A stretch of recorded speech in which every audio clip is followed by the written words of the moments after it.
Welcome to Man Does Tech, where I solve the problems you didn't even know you had. In this video, I will explain how to make a sketch with pencil color. First, let's gather our materials.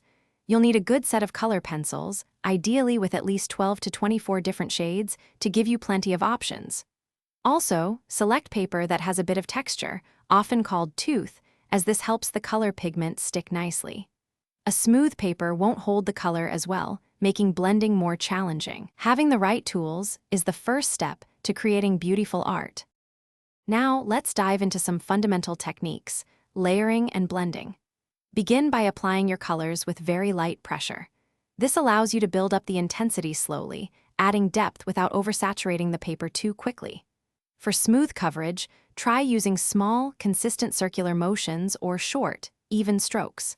When blending, always start with your lighter colors and then gently layer darker shades over them. This approach helps you achieve seamless transitions and rich, vibrant hues in your sketch.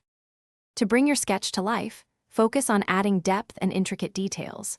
Use your darker color pencils and apply more pressure in areas where you want to create shadows, giving your objects a three-dimensional appearance. For highlights, you can either leave small sections of the paper uncolored or gently apply a white color pencil to brighten specific spots.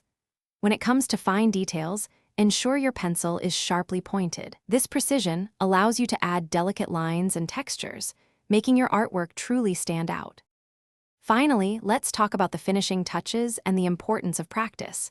Take a moment to step back and review your completed sketch. Look for any areas that might need a little more color, a smoother blend, or a sharper detail. A colorless blender pencil can be a fantastic tool for achieving exceptionally smooth transitions between colors.